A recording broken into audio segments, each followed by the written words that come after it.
they're not going at a crazy offensive pace. They're just picking shot by shot. Each guy gets a turn. And this is always how John likes to fight.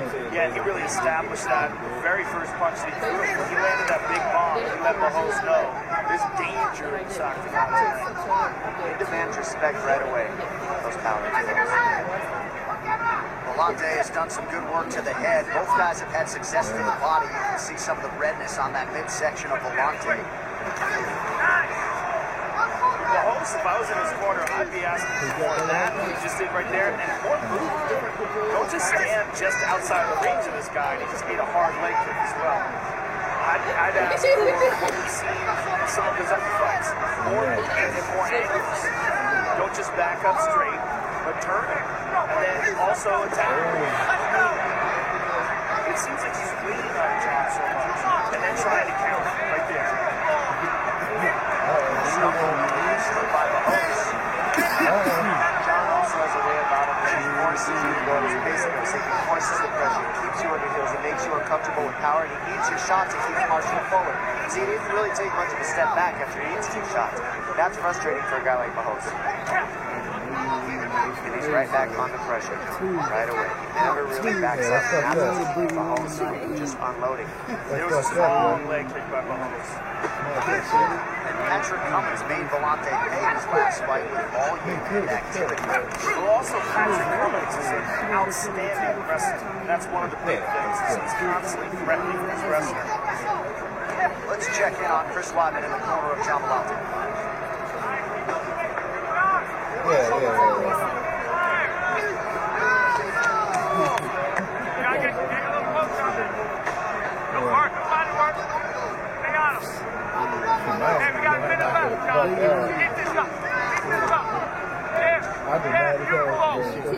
That shit was like a family shit when they fought. See, Joe, and notice all Bahos' strikes have really mostly gone to the legs and body. And that's because he's trying to wear down John. Right now in these first 2 rounds, he'll probably see him pick it up in the third. You've got to soften up John a little bit. You can't just stand and train him and knock you out. So, smart plan. But he is down on the scorecard. I can't say I was John's pushed the entire pace, walking down. He has to come back hard in the 3rd round, or he has no chance. And that's basically the game that he's laid out for himself. This is his style that you're talking about. Yeah, it seems like he's got a style. Pretty much. I think I agree with that. Or at least heard of it. Yeah. It's got to be a big 3rd round. There's been 20 rounds in the scoring system, so I don't know, Joe. Well, they do them, but not that many. Although we have been seeing a lot more 10-8 rounds even in Nevada, where they haven't also implemented the new system. And here you see Vellante, boom, with a big right hand and a left hook behind it. Heavy inside leg kick by Vellante. And Bahos with a strong leg kick as well. And there's a nice knee to the body by Bahos. Timed that well. Os 2 rounds foram muito colados. Precisa desse round, tá? 2 rounds are very, very close. I need this round. I need this round. No matter what, I need this round. We need to move forward. We need to move forward. I need pressure. I need pressure. Not only the jab followed by the cross. Not only making techniques. Put techniques together. Left leg to the body. Right kick to the legs. Put combinations together. We need this round. Jab cross. Jab cross. More than one punch. Put it together. Put it together. We need to win the fight now. We need this round. 3rd and final round here between John Vellante and Francimar Bahos. A lot of people maybe didn't think we'd get here with this matchup on paper, but here we are.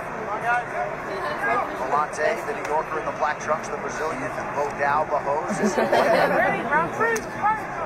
3rd round underway. This fight brought to you by Motel Especial, brewed with a fight experience since 1925.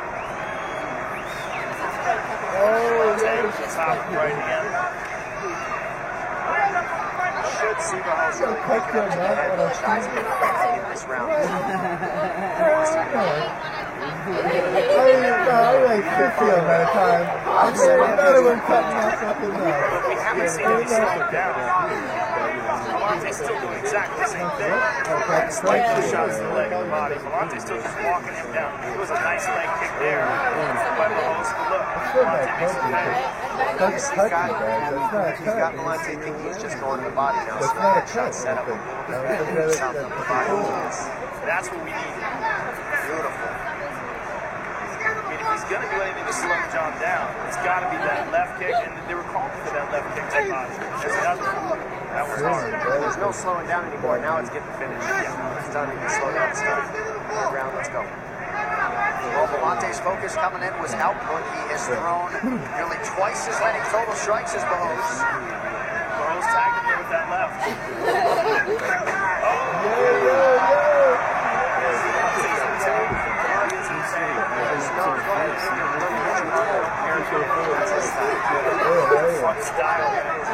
We were saying in the lead up to this fight, like stylistically, when this matchup was made, it was guaranteed that it was going to be a barn burner.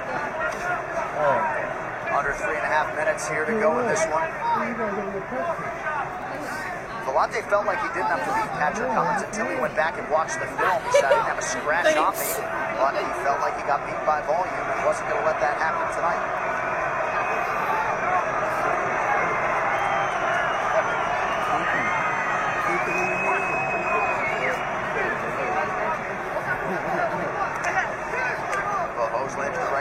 Over the top, under 3 minutes now to go. The big issue with Mahos is not throwing combinations. He's only throwing one at a time. You've got to throw more than one at a time on somebody pressuring you this hard like Volante. You've got to throw at least 3 punches. It'll release a little pressure. One at a time is just not going to do it for Mahos.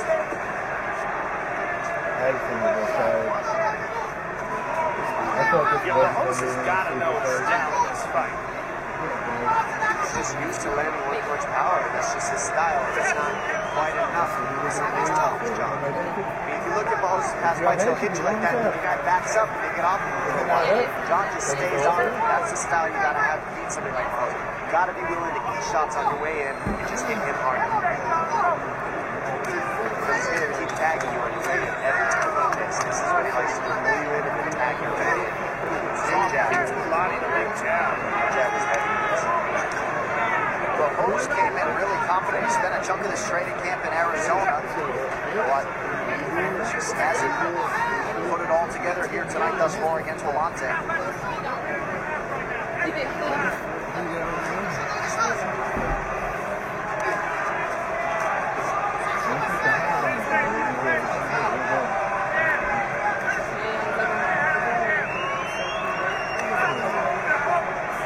Numbers essentially dead even in terms of these significant strikes lately. But huge edge and output for John Volante, who eats it right in there.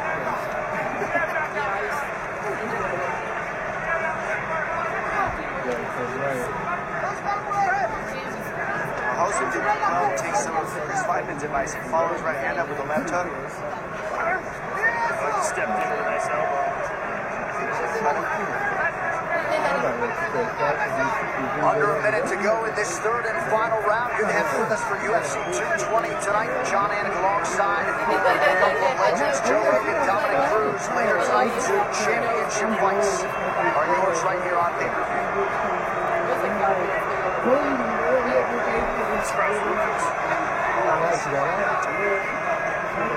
You were kind to you a couple years ago. You lost it.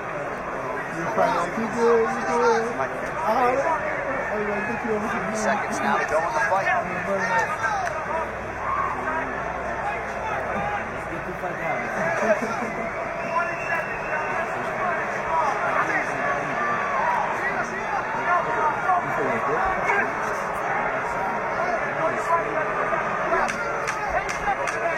Contest here down the stretch. Volante getting back after it now.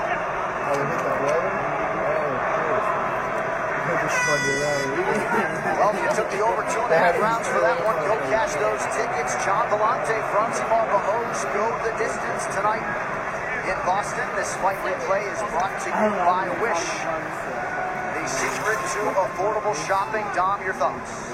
I mean, right here we see the inside kick land of Mahos, and he always returns something. He doesn't let you land without getting it back. And that was it was back and forth. These guys, all right, I'm going to hit you, you're going to hit me. I'm going to hit you, I'm going to hit you harder. And these guys just traded, put on a show. I mean, the fans were booing a little because there wasn't a ton of output, but there was as much power as you could possibly receive on both ends from both these gentlemen. Hooks get traded here, right hands get traded. I mean, you name it, these guys landed it on one another. Left hooks, low kicks, bashing each other for 15 minutes.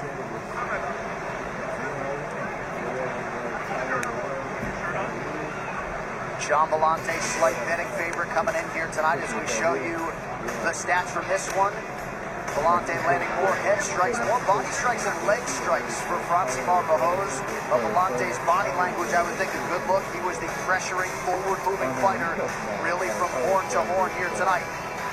The question is, will it be enough to have gotten the nod here tonight? And also for Villante, you know, not the easiest thing to compete without your chief cornerman, Keith Trimble, tonight. So Barroso is a hard guy to fight. Anybody who fights him is going to have a tough fight. Like I said, you got to be willing to take a lot of damage, and he's going to back up, and he's going to counter you well. He's a counter fighter. So Villante did a good job with his style. He ate some big shots, but I think he definitely deserves the win in this one. But we'll see what the referee saw. Excuse me, judges.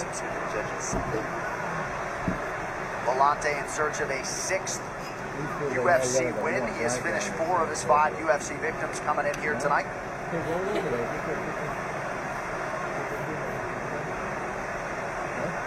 Both of these guys on the outside of the top 15, looking in at 205 pounds. All right, the official decision is brought to you by Metro PCS, who brings you closer than ever to the UFC on a fast nationwide 4G LTE network. Here with those scorecards is Bruce Buffer.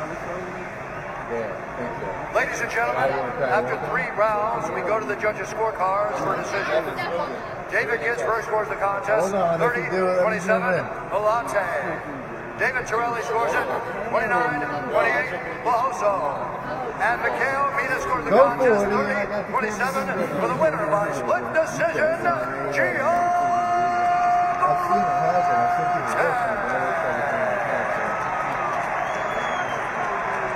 All right, I'm here with the winner, Gian Villante. First of all, were you shocked that that was a split decision? I mean, you never know. I love Dana.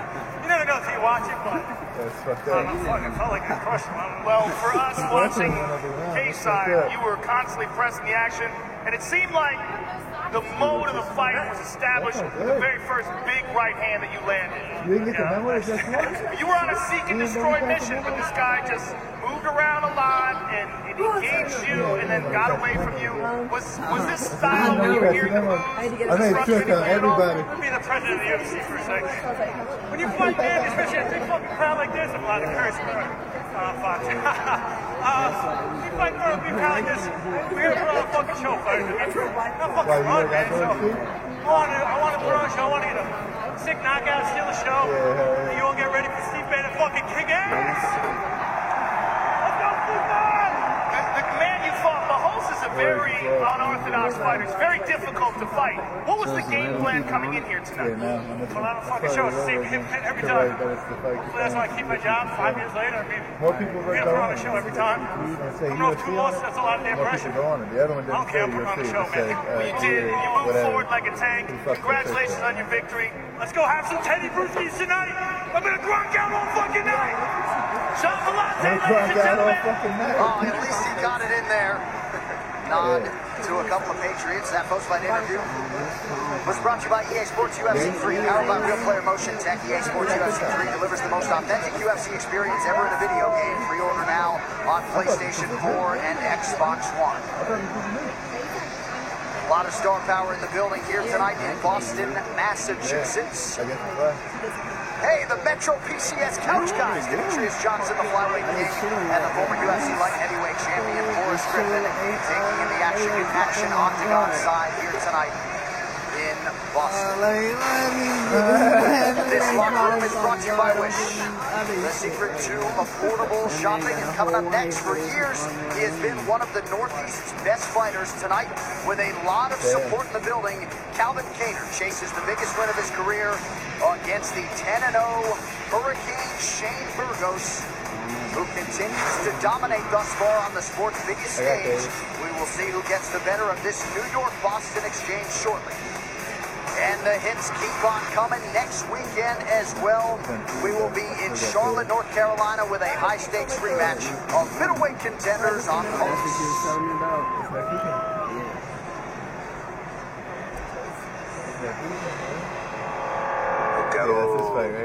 Sempre nocautear ou finalizar. Meu objetivo é vencer, mas eu sempre vou em busca do nocaute ou da finalização.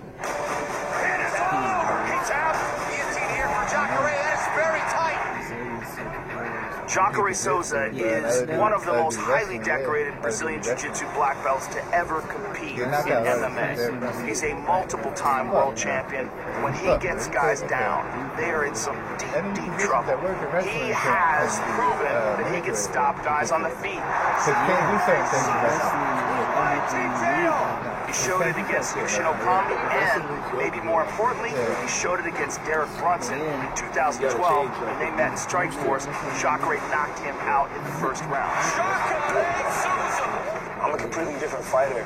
I've grown so much in the sport. The striking is a lot better. I could throw the same punch that I threw 5 years ago and landed without putting myself at a lot of risk. Minha última luta com o Derek Brunson faz muito tempo, não. Ele mudou muito nesses anos, ele melhorou bastante.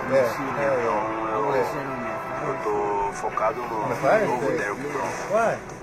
Jacare Souza versus Derek Brunson is a real crossroads fight.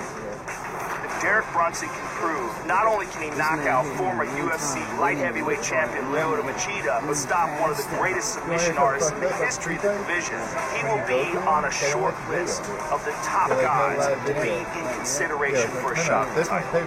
I'm coming to try to knock your head off. I'm trying to separate you from consciousness in this fight. Nesse momento, uma vitória significa para mim passo em direção ao Tarashot. Isso aqui vai resolver. I'm gonna go out there, finish him, and let him know, hey, I'm next in line for the title shot.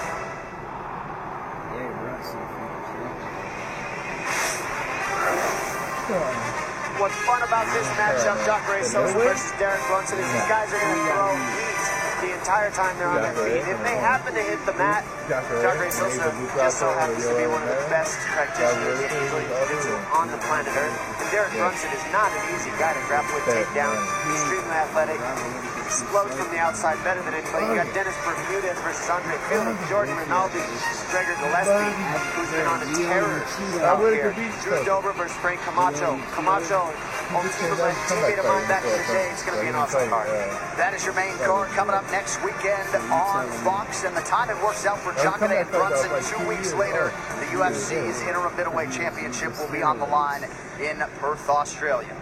But now here in Boston, it is fire versus ice in the featherweight division. The streaking Shane Burgos battles Massachusetts veteran Calvin Kattar in a showdown likely to shake up the GOAT and the top 15. In nearly 30 combined fights, Calvin Kattar and Shane Burgos have emerged with 27 wins. And it is clear, these featherweights are not just prospects, but fighters with the potential to one day challenge for UFC gold. I think my potential in UFC is limitless. I'm getting better with each and every fight, and you're going to see tonight what I'm all about.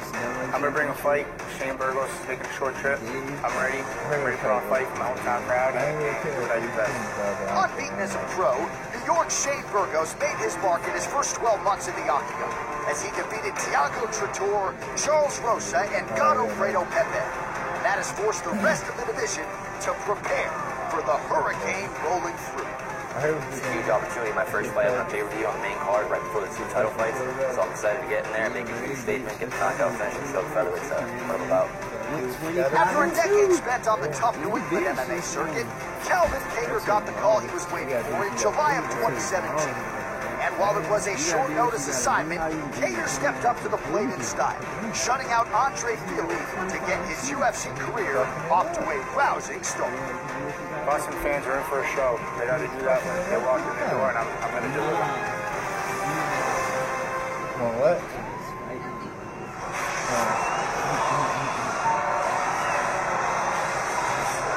Well, what a story it is for the undefeated Shane Burgos, diagnosed with scoliosis as a kid, sort of had emergency surgery at 16 years old.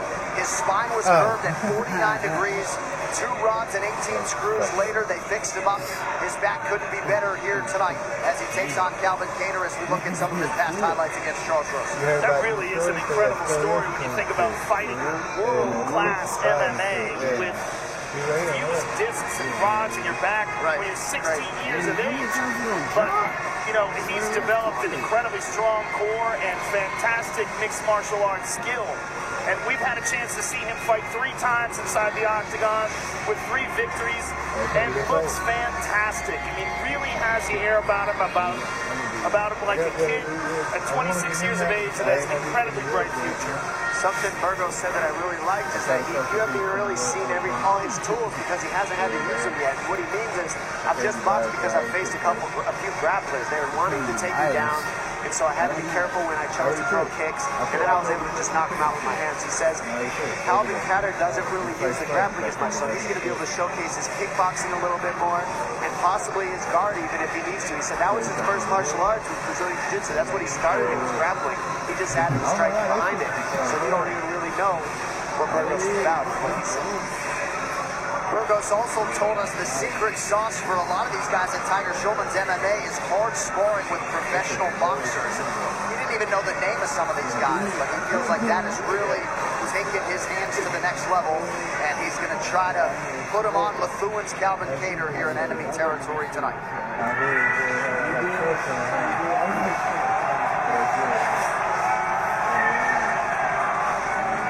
All right, so here is the 17-2 Calvin Kattar. Joe tonight trying to extend his winning streak to 10.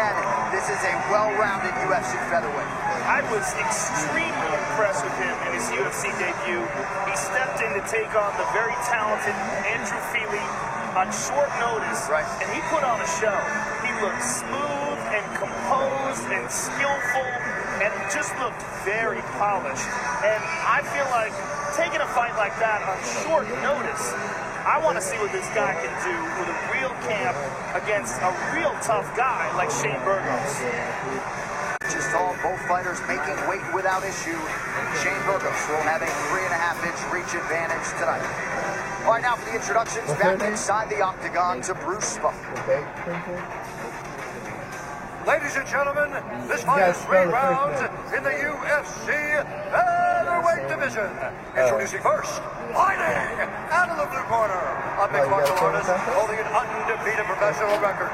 10 wins, no losses. He stands 5 feet 11 inches tall, weighing in at 146 pounds. Fighting out of Monroe, New York, Hurricane Shane Burgos. And now introducing his opponent, fighting out of the red corner, a freestyle fighter holding a professional record, 17 wins, 2 losses. He stands 5 feet 11 inches tall, weighing in at 145 and 1/2 pounds. Fighting out of Methuen, Massachusetts, Calvin Kattar. Oh, bro, undefeated. The action begins. Our referee in charge, Dan Miragliotta. Dan Miragliotta, our referee for this one. Brittany Palmer, thank you very much. Ready to go here for round 1. Calvin Kattar's #1 training partner is Rob Font, who you just saw knock out Thomas Almeida not all that long ago. Here we go. Highly anticipated feature bout here between Kattar and Burgos. This fight clock is brought to you by Modelo Especial, brewed with a fighting spirit since 1925. I don't know, you playing with that. These guys are fighting very close to each other. He got a real hairstyle, bro. Both guys right in the pocket immediately. There's only one person using a rangefinder, though. Yeah. And that's Shane Burgos. Right hand over the top by Shane. And that's because he found the range early. So he's able to counter a little bit from Kattar. Nice jab by Kattar.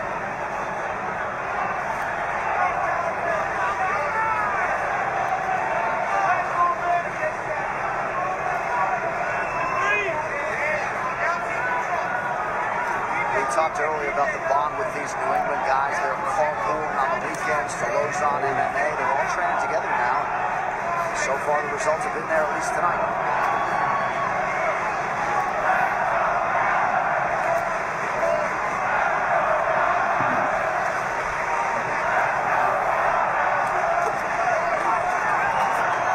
These guys are banging it out early. Like the pocket.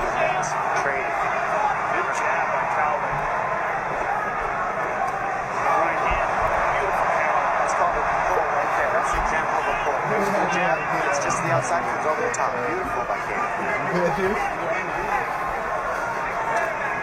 Good body shot by Burgos. Burgos needs to go in the body. That'll take away the range and the timing of Cater.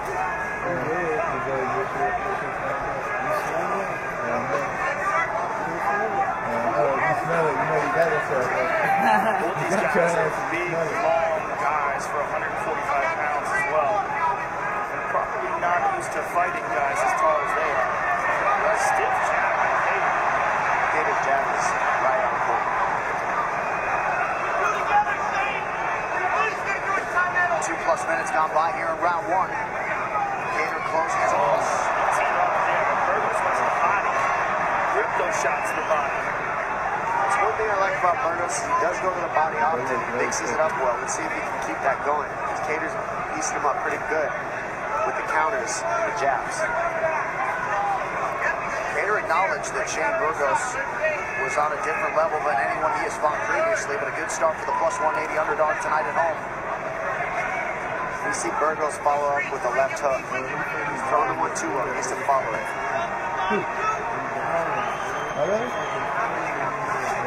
Oh, nice body shot by Shane Burgos. And that's something he's done to all his opponents. He keeps the pressure. He stays in his proximity. Each shot, but he tags you in the body and then usually wears the opponents down.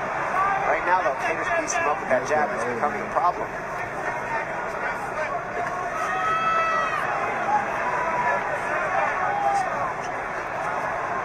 The reason is you're not seeing Cater load anything. His hands just leave. Boom, boom. He's touching him. He's okay with just touching him. The big shots can come as the fight moves on. You get your range and your timing. But right now, Cater's getting over the jump because he's not loading his punches.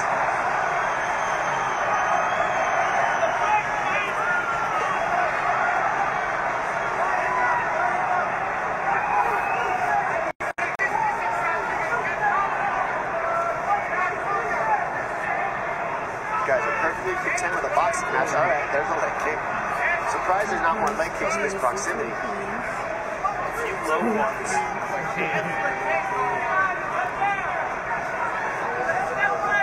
Burgos has been so clean and efficient in his previous UFC starts. Now starting to find the range a little bit with that combination. And that's key because he's not throwing one at a time. Counter with combinations. Don't just counter with one shot. You'll be successful. There it is. Now he's putting three together, following with the hook. Burgos is the one controlling the center of the octagon and pushing the pace here. Nice right hand by Cater. Cater's outstriking him right now. I think he's landed it by a decent amount.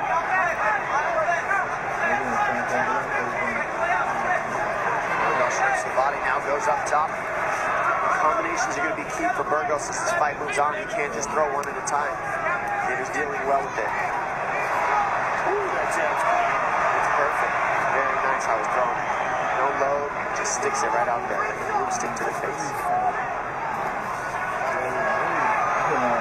Cater able to evade that uppercut offering from Burgos. Burgos is anticipating the jab now and has preloaded counters.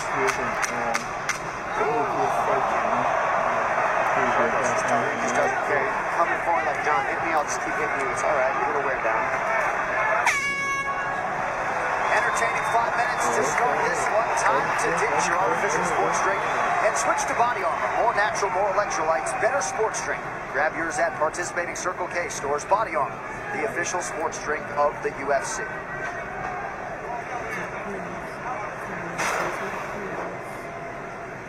Now let's see that left uppercut there by Cater and that educated jab. Pop that in twice there.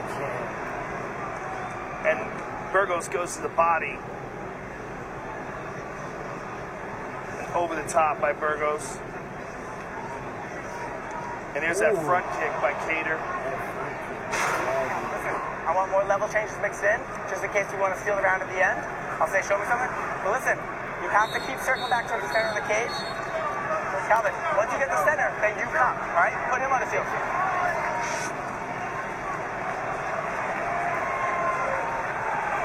Round two between a couple of featherweight hopefuls here. Calvin Cater in the blue trunks, fighting out of Methuen, Massachusetts against the Bronx-born Hurricane Shane Burgos in black. Burgos immediately takes the center of the octagon to begin this second round. Mike Trizano, an undefeated fighter at 6-0, was the guy who emulated Calvin Kattar during this training camp for Burgos. I like when Burgos throws that straight front kick down the middle.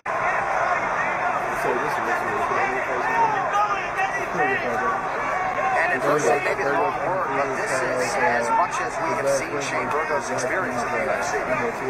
Well, as we said when we saw Kattar fight in his UFC debut against Andre Fili, you see the first takedown attempt here by Kattar. Kattar's very smooth, he's very professional, and he's utilizing an excellent game plan against Shane Burgos. Big advantage in terms of the head strikes landed for the Bostonian Kattar. It's come down to the jab in this fight. You've got to handle that weapon if you're Burgos. There's pulls, there's uppercuts, there's overhand rights over the top of it, there's low kicks, there's a lot of moves right now. He's eating through. He's firing his normal combinations, but it's not enough to deal with that body shots. There's some blood coming out of the nose of Burgos, or excuse me, by Kattar. That could be getting in the way too. He's got to stay on the body of Kattar. Yeah, the right hand there. I would like to see Burgos, as you said, utilize more leg kicks. I think that inside leg kick is working well for him, and I'd like to see more of that front kick to the body.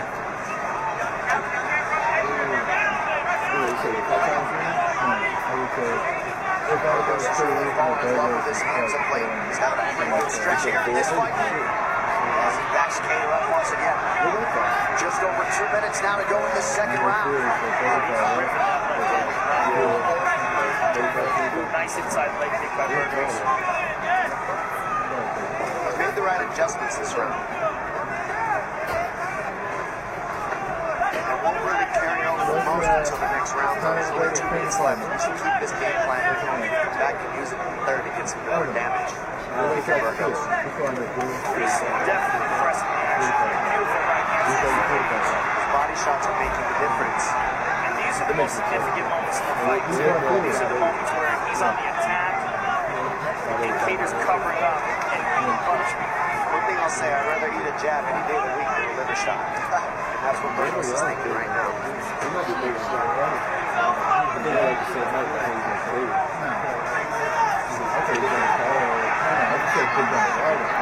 Fantastic conditioning by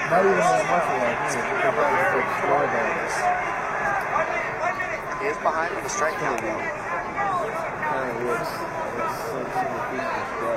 it's one of the reasons why just sheer numbers tell the whole story of the fight. Because when you look at Kattar's face, you see a lot of damage. Oh, there's a beautiful shot by Kattar. The numbers are live, they are unofficial, they are more of that bottom of the screen.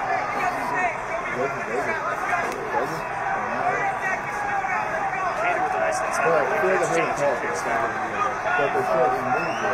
But Burgos constantly pressing forward, constantly on the attack. Beautiful shots to the body by Burgos. Body shots off the jab of Kattar really starting to toll up. You're seeing Kattar slow down a little, plus the pressure. Pressure and the body shots are doing dividends for Burgos. Yeah, pressure, body shots, pace. Nice leg kick there.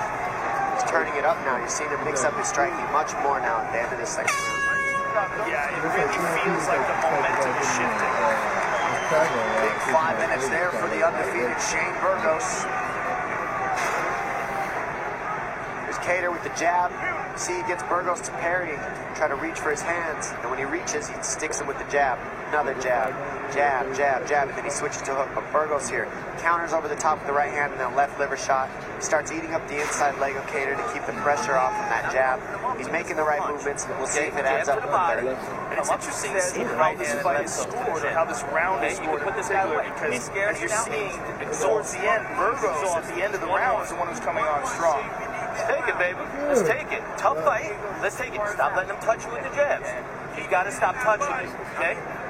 Let's go. Don't let him touch you. Touch him more than he touches you. You don't finish the fight, we win it, okay? Let's go. I think I'm breathing heavier than Shane Burgos and not even fighting. The unauthorized reproduction or distribution of this copyrighted work is illegal and punishable under law. Tremendous shape. Especially considering the pace.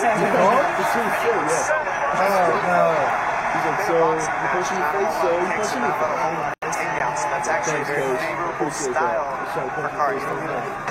There's an inside leg kick. Yes, I remember. Right hand over the top by Cater. Yeah. Why'd you disengage then? Stupid, I can't wait to do it, man. It's so different. Oh! Shit! Oh! Shit! Yes! Yes! Oh, he's doing it! Stop it! It's over! Oh, he got up. Oh, he's fucked up. He's fucked up. He's fucked up. He had to pull me away. Come on, brother. Keep on looking. I got that right here. So night for the Bostonians continues. Needed that. He was losing the And shit. now Calvin Cater bounces Shane Burgos from the ranks of the unbeaten. That was a big moment for Cater, too, considering the fact that the fight was starting to shift into the direction of Shane Burgos before he landed that big shot. And the follow-up was spectacular. Follow-up is what finished it, but what started it was the stutter step. He stepped in for a normal 1-2. He gave a stutter, which took away the timing that Burgos had been feeling the whole fight. Just a little stutter. He stepped back and then stepped back into the 1-2 and finished it right there. Cater Mania in full effect at the Garden tonight. This fight replay is brought to you by Wish, the secret to affordable shopping.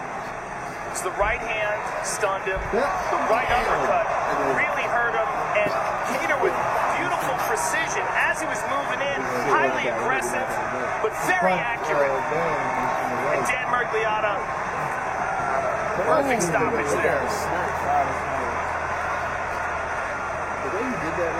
See him hurt, there's the uppercut. Calvin connects with this left hook, this right uppercut. And then just swarms him on the ground. And there's the reaction from Rob Font, the winner not all that long ago. The Bostonians are taking over at the Garden here tonight, and it didn't seem like Burgos Dom feared the power that was coming back his way. He got jabbed to death early, but there was an opening there, and Calvin Cater closed the show. That was the issue. He expected power of the jab. But that's not what finished the job. It was the 2. He used the jab, used the jab. He got him guessing the jab on the timing, and then he just changed the timing and stepped in with that 1-2 to finish the job and start the finish. Got to keep those bars open. Leighton Methuen tonight. The official decision is brought to you by Metro PCS, who brings you closer than ever to the UFC on a fast nationwide 4G LTE network. Here now is Bruce Buffer. Ladies and gentlemen, referee Dan Mergliotta is going to stop to this contest at 32 seconds of round number 3. Declaring the winner by TKO, Calvin Cater.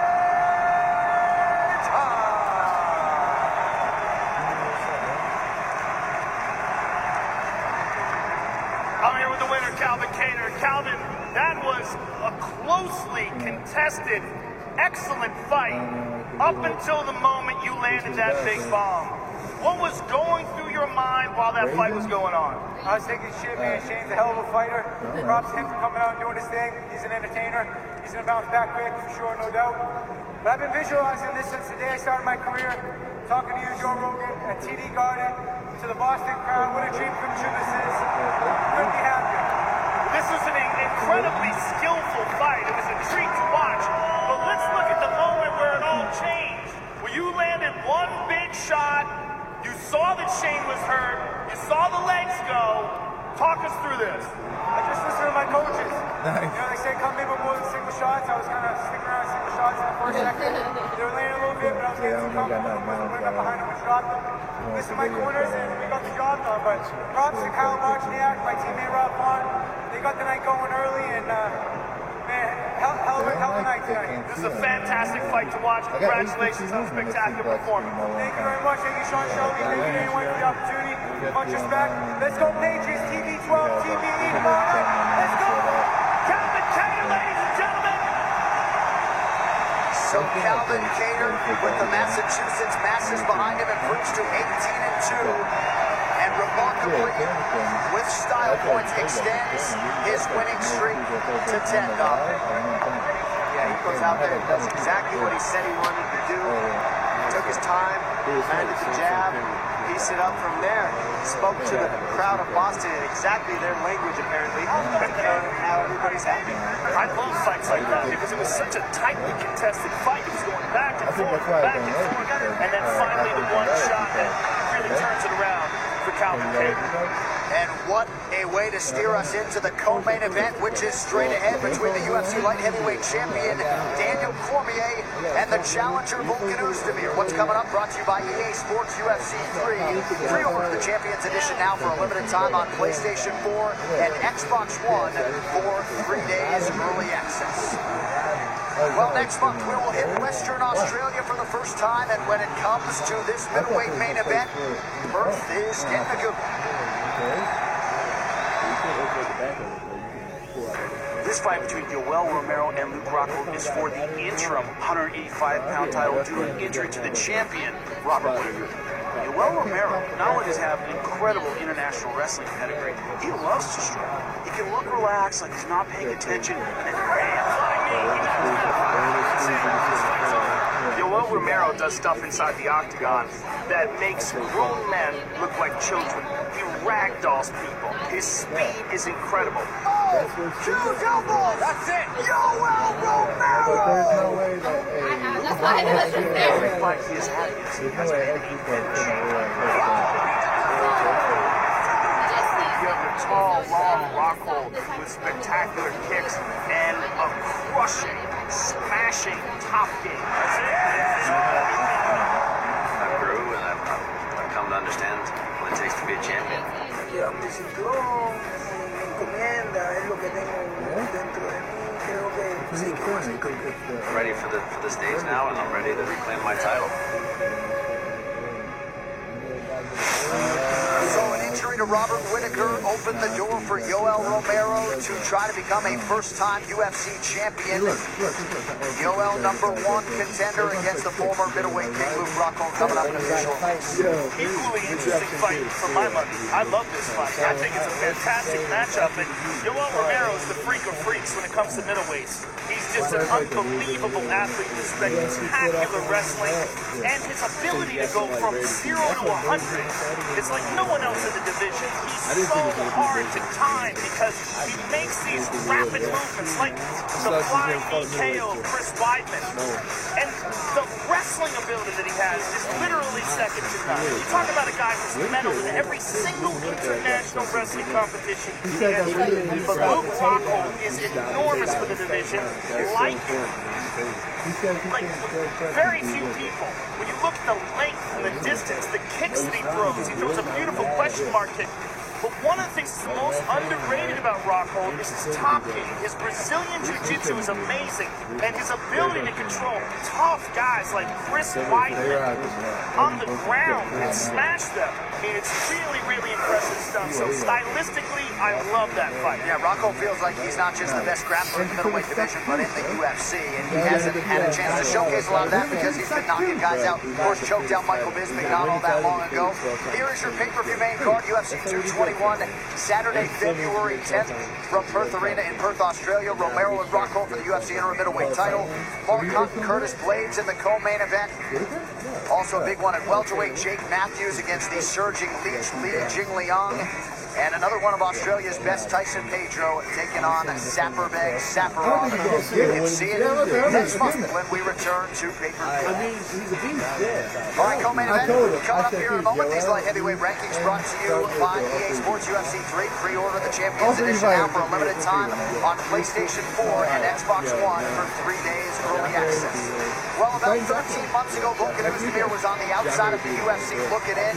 You fast forward a year, 3 big wins, 2 huge knockouts, and he is getting a crack at the light heavyweight champion Daniel Cormier. So DC, throughout his career, 13-0 as a heavyweight. He has fought off challenges from some of the best fighters in the world. Perhaps, though, he has never seen anything like Swiss knockout artist Volkan Oezdemir. We shall get that answer here in short order.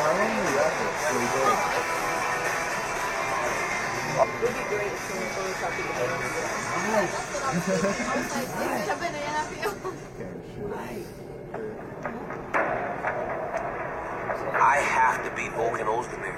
He's everything to me right now. Whereas 6 months ago he wasn't even on the radar, now he's John Jones. Because he's in front of me, and he helps me to take a step forward. And right now, nothing's more important. I've got to step forward.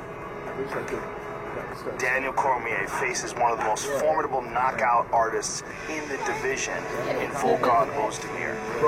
He has to defend not just his light heavyweight title, but defend his position as one of the best fighters in the history of the light heavyweight division. So many guys go into the fight with the idea that they're just going to get me out of there. But what happens after 5 minutes when still pressing you? They turn over, they present their neck. He's on the neck. Oh my goodness. And that's what happened to Volkan Ozdemir. It's not going to be that easy. All my fights were so fast and they're not going to be different.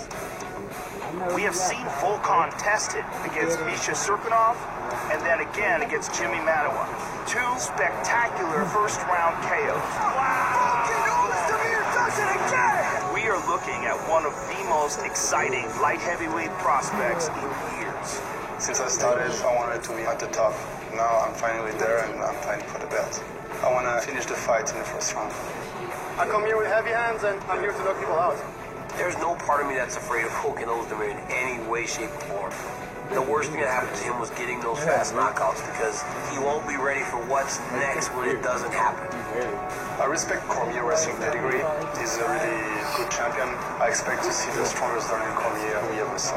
Daniel Cormier has done it! I'm going to be there strong and I'm going to impose my will. I'm going to be the new champion. I applaud him for making this run as fast as he has, just weighing over his head now. He's drinking the Volkan Kool-Aid.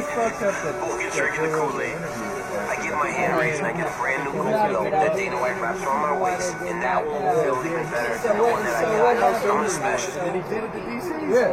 So DC, what's going on, man? Why you crying, man? He probably loves doing that. He probably loves doing that.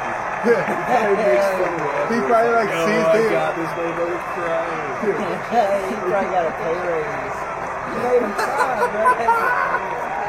We got 100,000 more clicks on Facebook. He probably walked in the cage, thinking to be Brad Jones, and looked over to Dave Curry and said, "Oh fuck yeah, oh fuck yeah, I'm going over there." Oh yeah, crying right now. It's fucked up. I think Cormier's gonna pick him up and slam him hard. At least twice. Yeah, like that. I think he's gonna like, oh, you see what he did Dan Henderson there? Dan Henderson is also an Olympic wrestler. So remarkably, less than a year after his UFC debut, Volkan Ozdemir at 28 years old will compete for a UFC championship here tonight. It seems like the circumstances have aligned in a very unusual way for him. And what's interesting about this fight is also interesting about the main event. And it's that there's so many questions and so much danger. And in Volkan Ozdemir, you've got a guy who's looked amazing against a dangerous knockout artist like Jimmy Manuwa. A guy who beat Owen Spade in his first fight in the UFC on short notice. We know he's talented. We know he's well trained. But we haven't seen him in deep water. We haven't seen him overcome adversity. We haven't seen him really tested. But we know trying to sell live subscription list of Tonight's Sprint Point is brought to you by EA Sports UFC 3. Preview the Champions Edition now on PlayStation 4 and Xbox One for 3 days early access. Dom, you know, this was a guy who initially traveled the world as Alistair Overeem's training partner. He went from being one of the best training partners, sparring partners in the world, to being one of the best light heavyweights on the planet. Well, yeah, I think he learned a lot from that time with them. Obviously, his kickboxing is extremely well-rounded. He's got good fundamentals, but more than anything, we talked about how he hasn't been to a lot of deep water. Daniel Cormier has. Well, he said this is his first time using a nutritionist. He knew this was going to be a tough fight, he said, and he knew he was going to be in extra good shape. He kept his weight very low. He said he put on 15 to 20 pounds for this fight after he makes weight, but then they're making the cut so much easier. He feels he's going to recover a lot better from the cut on this night to perform better. At the same time, he says he only needs one punch. DC needs 5 perfect rounds. That's pretty interesting. Even until 64, they only had like 1, 2, 3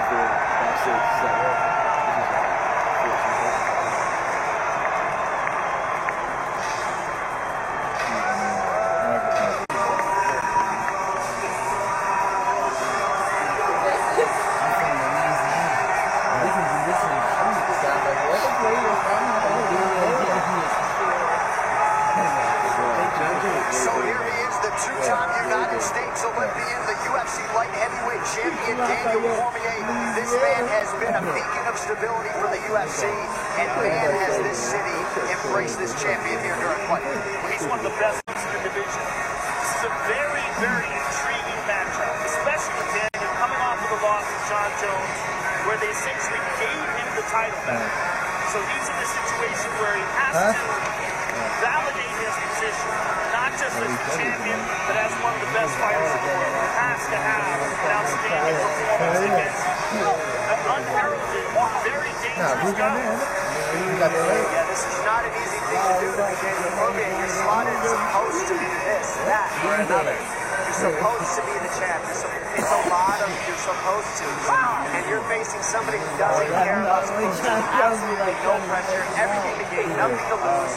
Nobody really, not to be me, but you don't hear his name a whole lot. You will now. So it's all the risk to it, in a sense, for Daniel Cormier in this fight. But that's just saying that, you know, we don't see Ozdemir go out there and do his own thing. Then it's all his night. So that's what it comes down to. He's got the motions. How do they make this that fight? Daniel Cormier knows he's got to create some wrestling situations in this fight. Ozdemir's a huge guy, so how hard is that? It's just a lot of questions. He's like, yeah, hell no. It's not that shit, bro. Daniel Cormier, much more in tune with 5-round fights than his counterpart Volkan Ozdemir. Back in the day, he went the distance with Jon Jones. Let's not forget, he went 5 hard rounds with Josh Barnett, of course, to win the Strikeforce Heavyweight Grand Prix. That was back in 2012. So here is Daniel Cormier, trying to improve to 20-1 with 1 no contest in his illustrious career. His future is in the UFC Hall of Fame. His present, a big challenge tonight against Volkan Ozdemir. Tonight's Tale of the Tape is brought to you by Modelo Especial, brewed with a fighting spirit since 1925. Daniel Cormier coming up on 39. Volkan Ozdemir is 28. Ozdemir, the taller man by several inches. Both fighters making the championship weight of 205 pounds. Volkan Ozdemir will have a 2.5-inch reach advantage. And now to get us the introductions for this co-main event, here is Bruce Buffer. Ladies and gentlemen, this fight is 5 rounds for the undisputed UFC Light Heavyweight Championship of the world. Our 3 judges scoring this contest in octagon side are Tony Amato, Dave Torelli, and Nick Mahmoud. And when the action begins, our referee in charge, Kevin McDonald. Introducing first, fighting out of the blue corner, a mixed martial artist holding a professional record, 15 wins, 1 loss. He stands 6 feet 2 inches tall, weighing in at 205 pounds. Fighting out of Coconut Creek, Florida, by way of Freiburg, Switzerland, presenting the number 2 ranked light heavyweight contender in the world, the challenger, Volkan Ozdemir.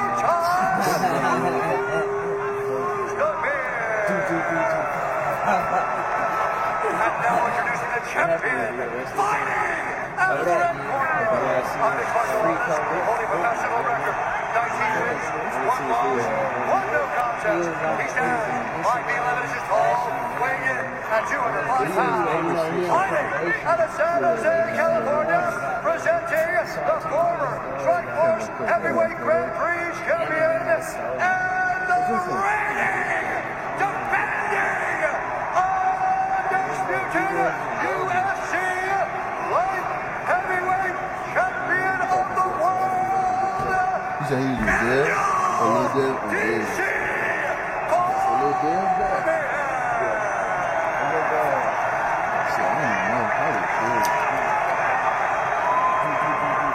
All right, guys, this is 5 rounds for the light heavyweight championship. We went over the rules in the back. I want a good, clean fight.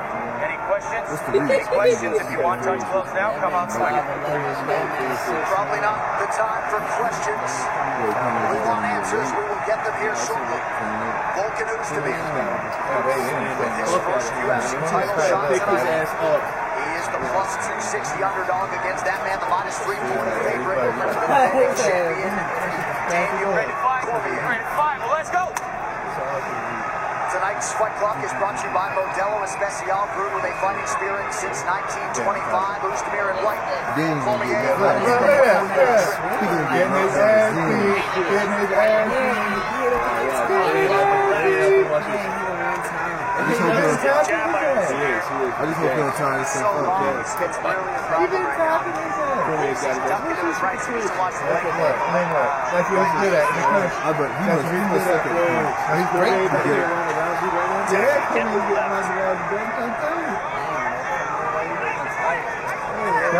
Greg Jones has tried twice to beat Daniel Cormier with Anthony Rumble Johnson. Perhaps he can get his done with Ozdemir tonight. Watch the left hook. DC's leaning to the right real hard. Right high kick. Left hook will be there. Ozdemir's making reads right now, coming hard. He always comes very hard. That's the same habit that led him into that John Jones left high kick. That's last fight.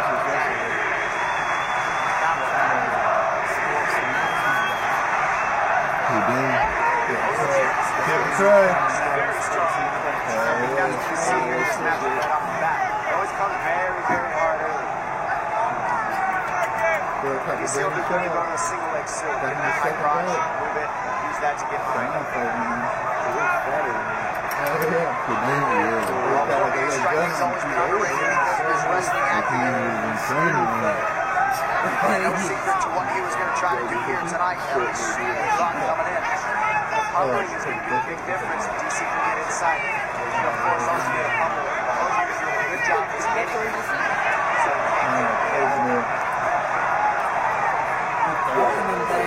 now he fakes the shot, tries to duck under on the left side, doesn't quite get it. Going to the clinch. Forcing the chair. DC constantly putting pressure on the ground, creating dirty boxing situations. They're doing 5 minutes? I think Cormier will get knocked out. I think he'll get tired. He does a good job staying out of a real harsh power of these deep right at the end to where he's crowding the punches by pummeling. Makes it a little less power for him.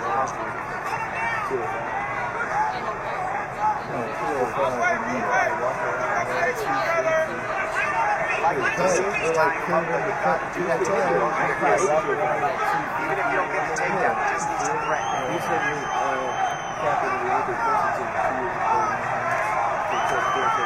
Don't like the reach with this. Reaching for the punch from Ozdemir. That allows Ozdemir to follow the kick at once. See how he's reaching for the hands. That's a problem. Ozdemir can make reads. 2 minutes to go here in round 1 of a possible 5. The real question is going to be, what does Ozdemir look like in the 3rd round, in the 4th round, and in the 5th, if he can get there? He seems to have slowed himself down. Realize he's not going to get DC out of there real quick. Yeah, that's a good point. What kind of pace have they trained? Loaded up on that left hand. DC able to avoid it. Very high pace. DC's pressure says keeping him under the that goes back to the running backwards thing we talked about earlier, Joe. How long can he keep that running back? DC just stopped him.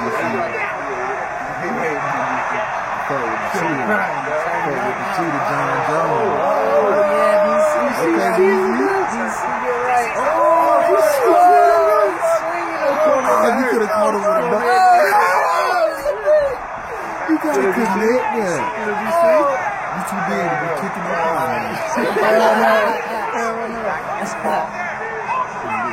Knocked out. Hit him with a right. Wear down Ozdemir. Ozdemir already checking his right eye. But he right-handed, ain't it? DC's pressure's heavy right now, and that's exhausting. Big right hand by DC. Got it. There's that single leg. He's going to dump. Left here.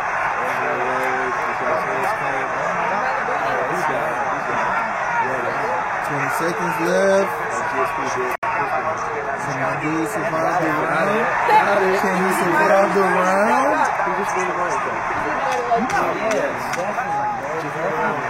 Look at that, it's over. It'll take down and then you take Choke him out. Choke him out. Choke him out. He might win the match. Oh. got 10 seconds? Oh, no. I said he had another 5 seconds. That was the closest place to the That's a big round for the champion.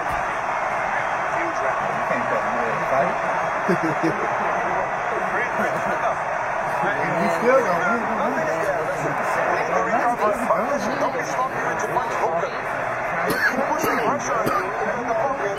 Damn, we got tags like that. You alright? I want to see the punch that comes. You got the Fred Flintstone syndrome, guys. Put your butts a little shorter together. Yes? 1, 2, 3. Get the front kick in the stomach. The other one for he feels that you probably don't like it. Okay, uppercut, let me see. Boom, boom. Daniel Cormier. Let's go, gentlemen. Seconds out, please. Corners out. Yeah, that's what cut him right there, the left foot. And here's the end. Smashing him down the ground. Gets under the neck. Has the choke. This fight is over in 10 more seconds. Round 2, fellas. And now we get another round. So it is right down on the mouthpiece time for Volkan Oezdemir. We'll see if he can get off to a good start here in round 2, but you got to think the champion is confident on the strength of what happened at the end of round 1. Still got to be patient here. Right now, the beginning of the round is when Ozdemir's the most dangerous.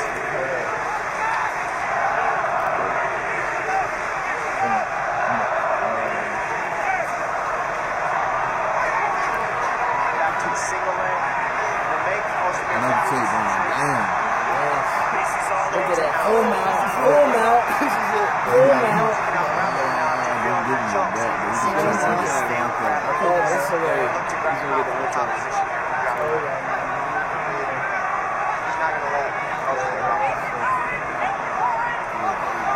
Not much resistance from Oezdemir.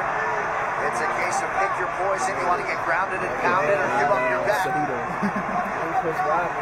It's crazy that we're saying this just in the second round, but the overwhelming domination on the ground by DC. I mean, you just see how strong he is. People don't realize how good a wrestler he is, and sometimes they underestimate him. Just happened to specific techniques of the wrestlers, not shooting double legs, he's shooting single legs. Big large man making it bounce, gets to the mount, goes to the crucifix, he's got the arm, he's trying to do the back arm with his legs, and now Oezdemir is just getting softly beaten. And this, all this does is set up the inevitable, which is the finish that DC wants. He's taking his time, there's no rush here, he's in a dominant position, and this hurts him. Oezdemir is getting his energy sapped out, he's getting beaten up. The fight's dangerous and close to being stopped just like this. Don't stop it, man. Get your ass in. Get up. Get up. That's bullshit. Overwhelming dominant performance by Daniel Cormier. And he proved exactly what he said leading into this fight. There are levels to this thing. Volkan Oezdemir is not on my level. He was right. And that just shows where the 205 division is. DC's. There's not a lot of people. I mean, this was the top man in the division right now that faced DC. Well, I think right now the top contender is Alexander Gustafsson. Yes. Alexander Gustafsson's spectacular performance against Glover Teixeira, in my mind, set him up, but he had to he went up for surgery, so he's recovering from that. But in my mind, he was the more skillful, more well-rounded, and more experienced guy. And barring whatever happens with John Jones, he'll probably be to watch and a teammate. So trust me, I'm not going to be sad about that again. Phenomenal fighter. Let's take a look back at what Daniel Cormier was able to accomplish here tonight. This fight replay is brought to you by Wish, the secret to affordable shopping. And what we see here is DC drags him in, shoots a double, transitions to a duck under, and then transitions to a high crotch with his head on the outside, which forces Oezdemir to balance, which is not fun for a big, tall guy. Then he goes straight to mount, to the crucifix position, and pounds him out. Beautiful finish by DC, showing the champion that he is, showing how high level and skilled he is at 205 pounds. And everything DC said leading up to this fight was, I am just going to smash this guy. And that is exactly what he did here tonight. The UFC Light Heavyweight Championship still goes through San Jose, California. Cormier proving without a shadow of a doubt that there are indeed levels to this game, and DC was on another one here tonight. Nice moment for him there with Rose Sanchez. Huge win for Team Cormier and AKA here tonight. The official decision brought to you by Metro PCS, who brings you closer than ever to the UFC on a fast nationwide 4G LTE network. Here's Bruce Buffer. Ladies and gentlemen, referee Kevin McDonald has called a stop to this contest at 2 minutes of round number 2. Declaring the winner by TKO and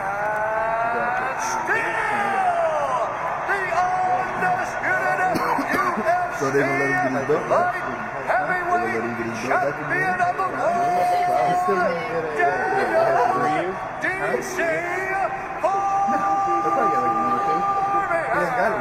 Because they say the polygraph test it doesn't even upload us in court. How does it feel, man? Joey, I've been through a lot. I go through a lot of stuff, man, and it's because of my greatest rival, but it feels good to get back in here and get a victory. When you say it's because of your greatest rival, what do you mean by that? You know, I've lost twice to John Jones. And I said,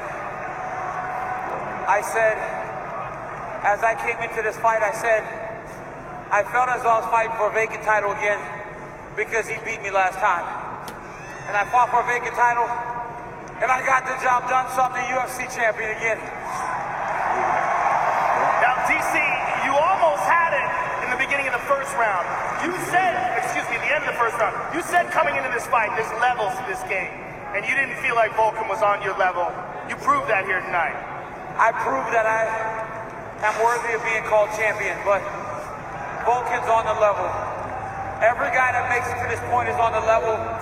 Volkan Ozdemir, I leave a piece of myself with every opponent, and I'm glad you can take a piece back with you to Switzerland. You did a fantastic job, young man. You knew coming into this fight, this guy was dangerous, especially in the first round. What was the game plan coming in here? What if anything was surprising? Get up off your knees. He was so game. I knew he was a dangerous guy. He hit hard. But once I was able to get him to the ground, I know it's my world. I've got a phenomenal jiu-jitsu coach, Andrew Vera. And I train at the best team in all of mixed martial arts, the American Kickboxing Academy. I love my team. I love my partners, managers. Khabib Nurmagomedov gets a title in a couple of months. And by the end of the year, I give Khabib his moment, Joe. I work on your side too. And by the end of the year, El Campeon del Mundo, Cain Velasquez, is going to be fighting for the UFC heavyweight title again. And he will be the champion. Daniel Cormier, congratulations, my friend. It was beautiful. Daniel Cormier, ladies and gentlemen. The man does it all, folks. That post-fight interview brought to you by EA Sports UFC 3, powered by Real Player Motion Tech. EA Sports UFC 3 delivers the most authentic UFC experience ever in a video game. Pre-order now on PlayStation 4 and Xbox One.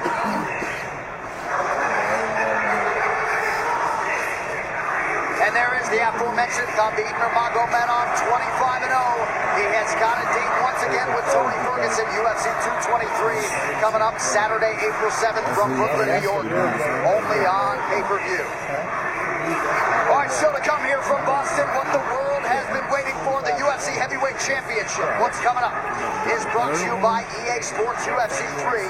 Pre-order the Champions Edition now for a limited time on PlayStation 4 and Xbox One for 3 days early access. Basketball player. All the champions, all the action. Knockout ability of Volkan. That's what makes this fight so special. Excellent top pressure. All the greatness. Extreme motivation. Win the interim title. Every punch, kick, block, and submission as close as you can get without stepping foot in the octagon. Are you ready for the games to begin? EA Sports UFC 3. February 2. Main event coming up here shortly, but we will be back on pay-per-view February 10th in Western Australia with the UFC Interim Middleweight Championship on the line. Two of the very best in the 185-pound division. Yoel Romero, welcome to the UFC's Interim Middleweight Championship.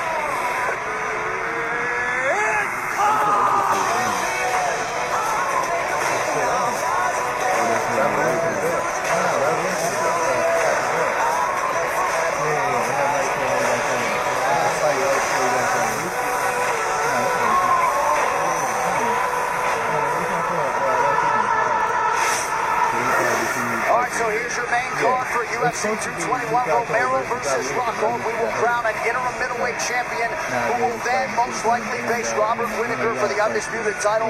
Also a big one at heavyweight as Mark Hunt returns against Curtis Blades.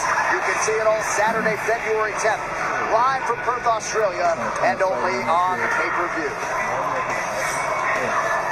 But now live from the TD Garden in Boston, Massachusetts, it is time for the main event for UFC 220, Miocic versus Ngannou.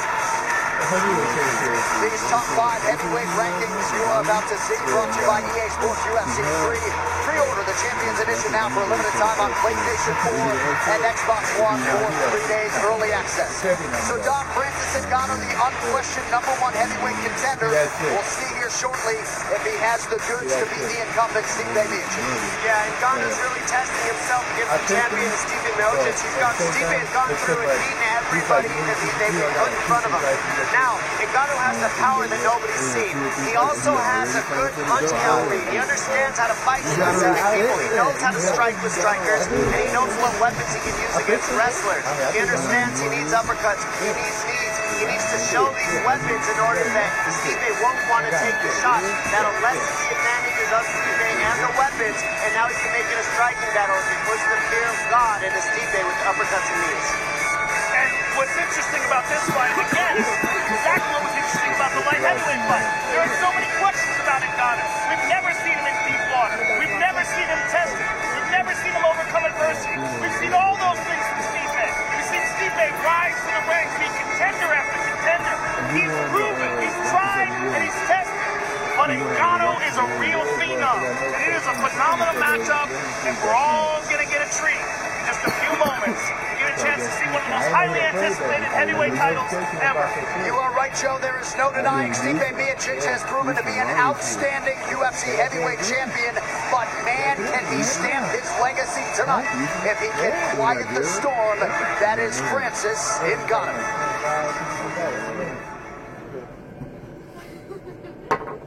This is not just any heavyweight contender.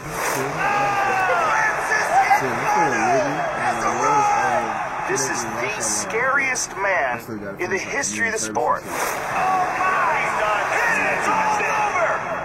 He's literally a 1 in a million type athlete. We're dealing with a guy who's capable of knocking any heavyweight unconscious with one punch that connects. Absolutely frightening power from Francis Ngannou, and we might be staring at a future UFC heavyweight champion. I honestly believe that I'm going to be the world champion. I have the potential to be the greatest heavyweight for all time. He believes it is his destiny to be the UFC heavyweight champion of the world. But he is fighting a man in the champion, Stipe Miocic, who earned everything through blood, sweat, and determination. He's coming off of 4 first-round knockouts in a row. He is on a tear right now. That's it! Stipe Miocic! This guy's the best heavyweight in the world. He's gaining confidence every time. He is in his prime, and if Stipe can hold back Francis Ngannou, it cements his position as the baddest man on earth. It is the biggest challenge of his career. It's another man trying to take my ball, and I worked way too damn hard to give this thing up, and I'm not giving it up. So I don't really care who I fight. I'm gonna win. Stipe can believe what you want to believe. There are no way he is going to go to sleep. Trey Connick cannot go down. The goal is not just to be Stipe, it's to take that man and keep it for very long. Unfortunately, Francis, I'm never a champ. I'm not going anywhere. So he ain't gonna be champ until I leave. At the end of the day, I'm gonna come home and still. Hopefully, he's not stupid. They're not going at a crazy offensive pace. They're just picking shot by shot. Each guy gets a turn. And this is always how John likes to fight. Yeah, he really established that the very first punch that he threw. When he landed that big bomb, he let Mahos know there's danger in this octagon tonight. He demands respect right away. Those powers. Villante has done some good work to the head. Both guys have had success to the body. You can see some of the redness on that midsection of Villante. Mahos, if I was in his corner, I'd be asking for more of that he just did right there, and more move. Don't just stand just outside the range of this guy, and he just ate a hard leg kick as well. I'd ask for what we've seen in some of his other fights. More movement and more angles. Don't just back up straight, but turn it. And then also attack. It seems like he's waiting on John so much, and then trying to counter right there. By Mahos. John also has a way about him that he forces you to go at his pace. He forces the pressure. He keeps you on your heels. It makes you uncomfortable with power, and he eats your shots and keeps marching forward. See, he didn't really take much of a step back after he eats 2 shots. That's frustrating for a guy like Mahos. And he's right back on the pressure right away. He never really backs up. That's Mahos just unloading. There was a strong leg kick by Mahos. Patrick Cummins made Villante pay his last fight with all unit activity. But also, Patrick Cummins is an outstanding wrestler. That's one of the big things. He's constantly threatening his wrestler. Let's check in on Chris Weidman in the corner of John Villante.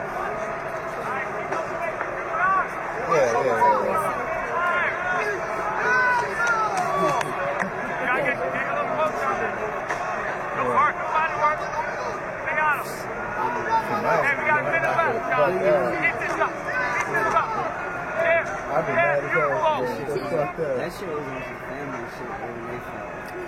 See, Joe, and notice all Mahos strikes have really mostly gone to the legs and body. And that's because he's trying to wear down John. Right now, in these first 2 rounds, he probably may see him pick it up in the third.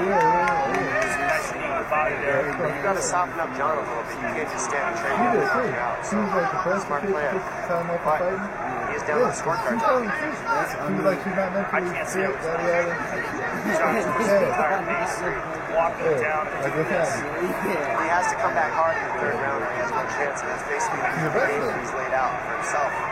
His style that you're talking about. Yeah, it seems like he's got to stop him. Pretty much. I think I agree with that. Or at least hurt him. Yeah. It's got to be a big 3rd round. There's been 10 rounds in the scoring system, so I don't know, Joe. Will they do them? Not that many.